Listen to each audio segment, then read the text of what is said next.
Rendez-vous demain soir pour un nouvel épisode de Je suis pas content, mais également demain dans la journée pour la rediffusion du deuxième épisode de Pas content avec Tabibian, l'émission enregistrée avec Mathieu Slama.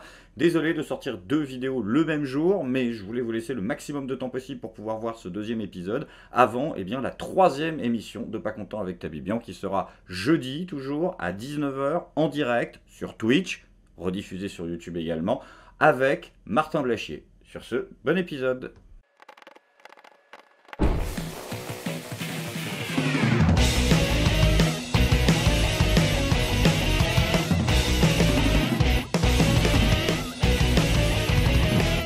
Oh, je suis pas content, il y a Nathalie Loiseau qui est sortie du nid. Oui, Nathalie, elle est sortie du nid comme ça avec son petit bec. Toc, toc. Elle a balancé une connerie, c'est le principe de Nathalie Loiseau. Elle a des très longues périodes d'hibernation et d'un seul coup, on sait pas pourquoi, elle attaque comme ça. Et là, elle a dit de la merde. Elle a dit, face à Moscou, l'Union européenne ne doit pas être une grosse Suisse molle. Oui, une grosse dame, une Suissesse énorme. Pourquoi t'as fait ça, Nathalie? Faut fermer sa gueule. Du coup, forcément, drama sur Twitter, plus connu dans le monde moderne comme un incident diplomatique entre la Suisse et la France. Et heureusement, je vais rassurer Nathalie Loiseau, c'est expliqué. Sur les relations franco-suisses, elles sont bonnes, nous sommes plus que des voisins. J'ai une partie de ma famille qui vit à Annemasse. Je ne peux pas vous dire autre chose. Waouh, oh putain, quel destin, quelle vie.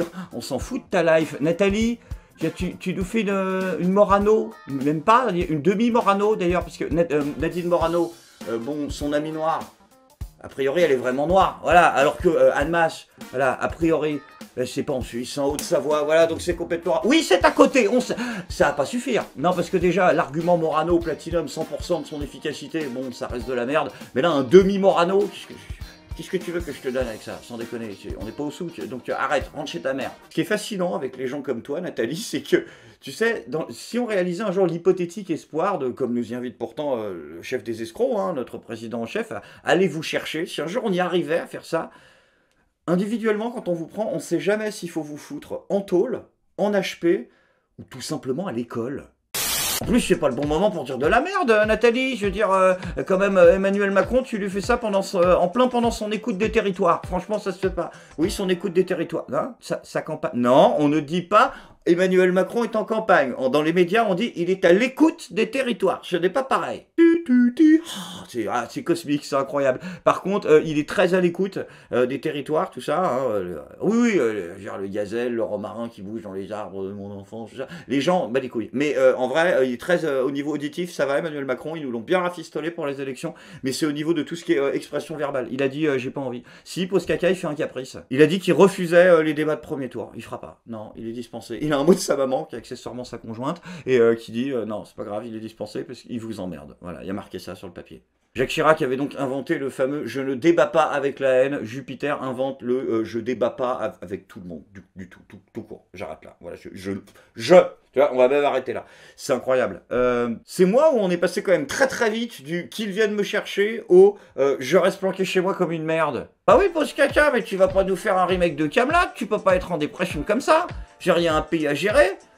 Il a dit qu'il... Ah d'accord, qu'il voulait qu'on lui foute la paix. Ah carrément. Ah décidément, il a un langage fleuriste, monsieur. Il a besoin de limer sa cervelle. Ah bah dis donc, c'est précis. C'est qui lime? C'est Macao? Pardon. Par contre, Jupiter, je crois qu'on s'est pas compris, Non, parce que, en fait, je veux dire, là, le mec qui nous dit cette phrase, c'est quand même un type qui a dit, aux gilets jaunes, allez me chercher, et à 1 million de Français qui les emmerdaient, si tu veux. Mais tu joues pas à chat perché, fils de pute, y a pas de temps mort. Tu vas pas rester dans un état de dépression comme ça. C'est quoi la prochaine étape? C'est ça, tu vas même plus travailler? Tu vas piquer le slogan des autres? Ah bah non, pardon, excusez-moi. Monseigneur ne se gêne pas. Donc là, il reste vraiment plus que l'Instagrammeur, quoi. C'est vraiment fin de boutique. C'est quoi la suite? Tu vas aller dire aux gens, ah non, me parlez plus de politique, ça m'intéresse plus. Il mieux d'aller au CHU, il y a 15% de soignants qui sont absents. Oui. Ils sont tous en burn-out. Et là-bas, on sent directement les effets de votre politique. Vous avez fermé 17 900 lits. En 4 mois que vous êtes 5 700 lits très politisés. Ah ben non, autant pour moi, il le fait, ouais. Donc là, on a le mec qui a essayé d'aller draguer des mineurs sur TikTok et qui bombarde YouTube de vidéos galipettes, là, McFly et Carlito, qui est en train de reprocher à un jeune d'être trop politisé. Non, c'était juste pour être sûr. Franchement, Jupiter, heureusement qu'il y a des gens qui croient encore en toi, qui tiennent la boutique, comme tous ces jeunes militants, qui vont coller des affiches. Putain, le manque de charisme, c'est incroyable. Non, mais soyons sérieux, soyons sérieux que...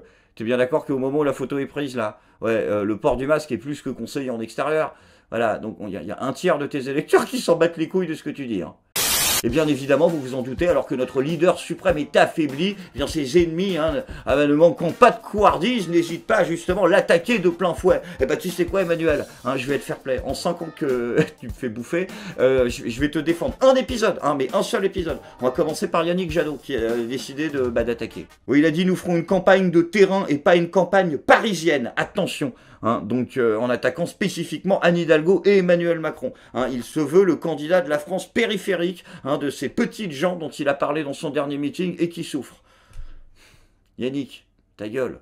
Il y a un déficit de revendications communes, mais il y a aussi un déficit aujourd'hui ou une sorte d'impasse dans la forme de mobilisation. Alors, vous lancez un appel, vous dites aux Gilets jaunes, ne manifestez plus le samedi dans les grandes villes. Ce qui est certain, c'est que ce rendez-vous des samedis s'est transformé en une sorte de décompte macabre de toutes les violences, de tous les antisémitismes, de tous les racismes, de toutes les homophobies. Et ça, il faut que ça s'arrête. Et il faut que ça s'arrête. C'est aussi la responsabilité politique. Bah, c'est ça le problème, Yannick. C'est que c'est difficile de réussir à faire croire aux gens que t'es pas un toutou du système quand t'invites les gilets jaunes à rentrer à la niche. Sinon, numéro 2, Valérie Pécresse, tac, crochet du droit, tac, je te défends, pose caca, voilà, je suis là, je te sparring, t'inquiète, Jupiter. Bon, Valérie Pécresse est attaquée, ça c'est la mauvaise nouvelle. La bonne nouvelle, c'est que ça veut rien dire, c'est normal, c'est Valérie Pécresse. Alors au départ, Valou, elle a pas eu une mauvaise idée, elle a décidé de la jouer agressif, c'est son côté pitbull, hein. Elle a décidé de t'attaquer, Jupiter, sur ton point faible, à savoir Jean-Michel Blanquer, parce qu'au bout d'un moment, c'est plus un ministre, voilà, c'est carnaval. Et donc du coup, Valou, elle a fait un énorme meeting, enfin un meeting quoi, hein, pour à mettre en avant eh bien, ses idées pour l'éducation, en sous-entendant clairement pendant 1h30 que ton bilan, bon, c'était plus ou moins de la merde. Et que elle, à contrario, elle allait tout piger, elle allait te défoncer ton petit cul, parce que elle a vraiment compris ce qu'il fallait pour créer l'école de demain, un truc auquel personne n'avait jamais pensé. Il faut plus d'autonomie dans le système éducatif. Il faut libérer des énergies. Waouh, c'était vraiment très intéressant. Il faut libérer des énergies. Libérer les énergies. Libérer les énergies. Libérer les énergies. Il faut libérer les énergies. Libérer les énergies. Libérer les énergies. Je veux libérer les énergies. Je veux libérer les énergies. Libérer aussi l'énergie. Libérer les énergies. Libérer les énergies. Libérer les énergies. Et de libérer les énergies. Par contre, là où je peux rien faire pour toi, Jupiter, c'est pour tout ce qui est international. Hein. Tes histoires avec Vladimir Poutine, moi je vais pas foutre le nez là-dedans, attention, j'ai pas envie d'en prendre une. Hein. Enfin, en même temps, ça dépend, au niveau des distances, ça se passe comment? Puisque Emmanuel Macron a donc été reçu, attention, par Vladimir Poutine, hein, à l'instant même, aujourd'hui, là où j'enregistre cette vidéo. Et putain, non. Oh, fils de pute, il t'a mis là sur la table. Ce degré de violence dans l'irrespect. Si, t'es loin, t'es très loin, c'est anormalement loin, c'est 1 mètre de plus, t'es en Ukraine. Ah, c'est sûr que ça doit te changer de tes habitudes. Mais il t'a dit quoi alors, pour justifier le foutage de gueule? Distanciation sociale, là. En même temps, c'est un rêve de gosse qui se réalise pour toi, non? Mais si, parce que tu nous cassais les couilles en 2017, là, dans tes interviews métaphysiques, à parler du cinéma de Jean Gabin, que t'aurais voulu être acteur dans un film de Jean Gabin. Ben, c'est fait. Où êtes-vous? Là. Vous me voyez? Un peu, oui. Envoyez-moi un peu de pain et un couteau, s'il vous plaît. Voilà. Voilà, merci. Sans transition les amis, c'est maintenant le moment de la bonne nouvelle du jour. Vous l'avez vu, les options démagogiques qui s'offrent à nous pour ces élections ont peu de raisons de nous enchanter. Mais soyez rassurés, il reste toujours la candidate de l'ombre, la candidate du peuple, la candidate de ceux qui ont faim et n'ont pas de homard à leur table. Je parle bien sûr de Christiane Taubira, qui a bossé son programme à l'intention des plus pauvres. Je vais par exemple m'engager sur une augmentation du RSA sur le quinquennat, sur une augmentation étalée de 30% sur le quinquennat, parce qu'il faut que les gens puissent accéder au logement. Et puis il faut quand même éviter que les personnes sombrent dans la pauvreté, hein, donc c'est ça l'intérêt aussi d'augmenter le RSA. Et juste pardon, si on augmente le RSA de 30%, les gens restent sous le seuil de pauvreté quand même.